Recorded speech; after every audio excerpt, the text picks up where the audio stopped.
Assalamualaikum warahmatullahi wabarakatuh. Perkenalkan, nama saya Donin Arif Rafi'i, NRP 55 dari kelas 4 D4 Elektronika B.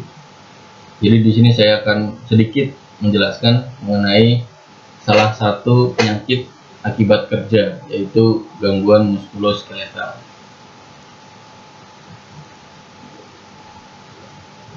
Jadi latar belakangnya adalah pekerjaan yang dilakukan dengan cara yang tidak tepat dan di lingkungan yang tidak terkendali akan menyebabkan banyaknya potensi bahaya yang akan muncul.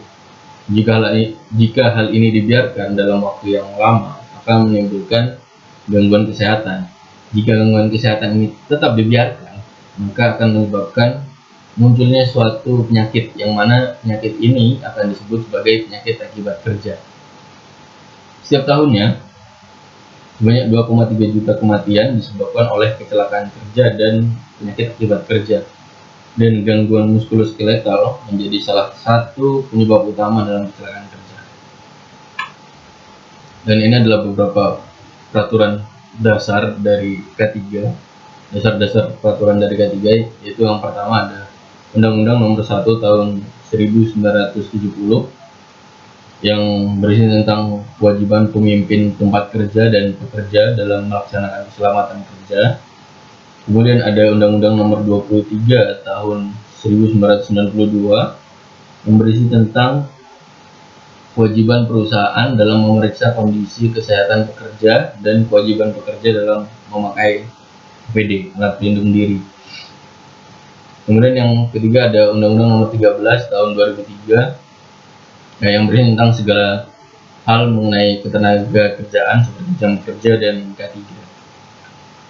Kemudian ada peraturan tentang penyakit akibat kerja, yaitu Peraturan Presiden Nomor 7 Tahun 2019 yang berisi tentang mengatur hak pekerja atas manfaat jaminan kecelakaan kerja meskipun hubungan kerja telah berakhir jika didiagnosis menderita penyakit akibat kerja.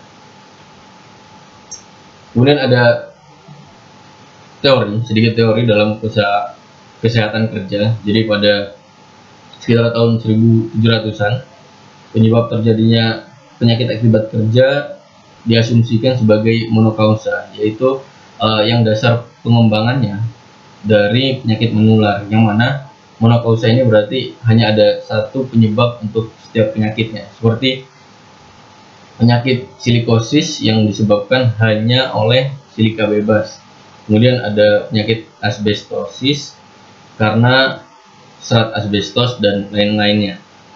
Tapi konsep ini tidak dapat menjawab mengapa dalam satu tempat kerja yang sama ada pekerja yang sakit dan ada yang tidak.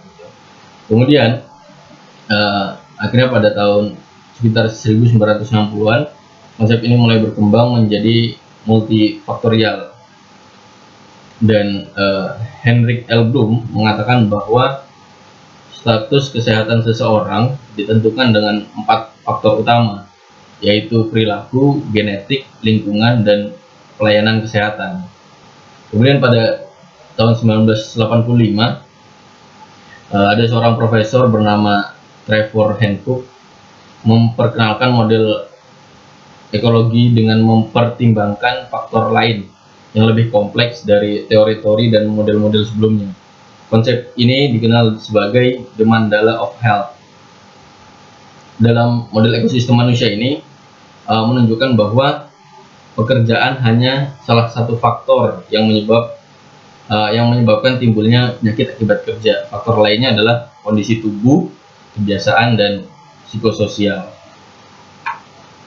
Kemudian ini ada data dari WHO yang mengatakan bahwa 60% dari keseluruhan penyakit akibat kerja adalah gangguan muskuloskeletal.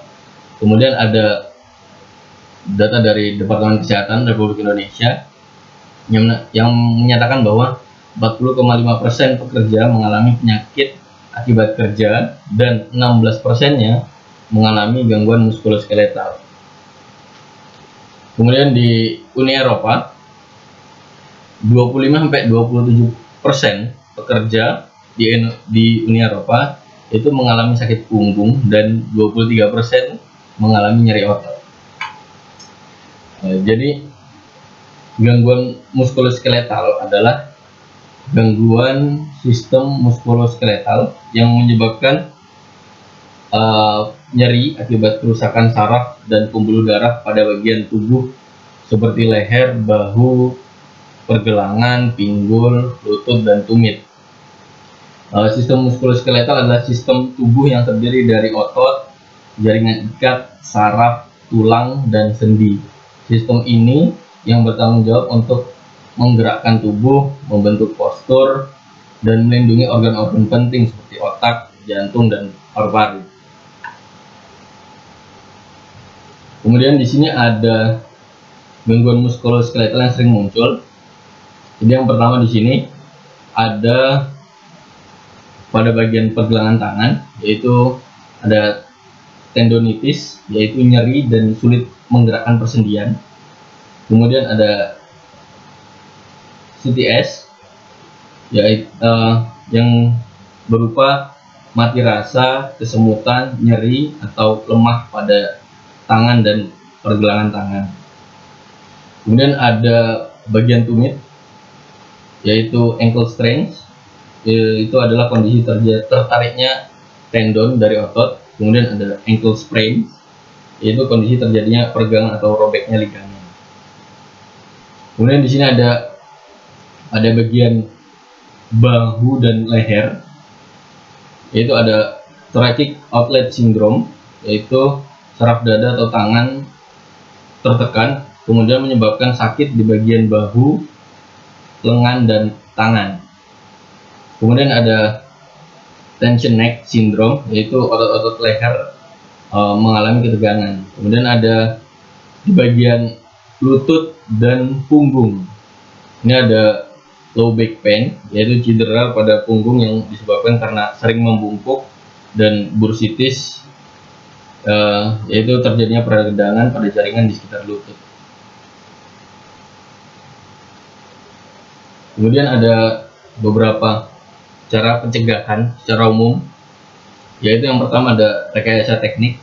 Ada 4 hal yang dapat dilakukan, yaitu pertama ada eliminasi, itu menghilangkan sumber bahaya. Kemudian ada substitusi, yaitu mengganti peralatan dan menyempurnakan proses produksi. Kemudian ada partisi, memisahkan sumber risiko dengan pekerja. Kemudian ada ventilasi atau menambah sistem sirkulasi udara. Kemudian pencegahan yang kedua adalah rekayasa manajemen, yaitu dilakukan pertama pendidikan dan pelatihan agar pekerja memahami peralatan yang akan digunakan dan lingkungan kerjanya. Kemudian ada kedua, mengatur waktu kerja dan istirahat yang seimbang. Dan yang ketiga adalah melakukan pengawasan yang intensif. Kemudian ada kesimpulan dan saran. Kesimpulannya adalah gangguan muskuloskeletal atau musculoskeletal disorders adalah penyakit akibat kerja yang paling sering timbul, dan penyebab dari penyakit ini seringkali dianggap sepele. Namun dengan memperhatikan ergonomi saat bekerja, risiko terkena penyakit ini dapat diminimalisir dan dicegah. Dengan menerapkan aplikasi ergonomi dalam bekerja, pekerja juga tidak hanya merasa nyaman, tapi juga merasa aman, karena risiko terkena penyakit akibat kerja akan menurun dan produktivitas kerja akan meningkat. Kemudian sarannya adalah dalam melakukan suatu pekerjaan sangat disarankan dalam memerhatikan ergonomi dengan kerja. Selain memerhatikan kondisi ergonomi, para pekerja juga diharapkan dalam memperhatikan faktor-faktor lain yang mempengaruhi kesehatannya, seperti kebiasaan, kondisi kesehatan, dan psikososial.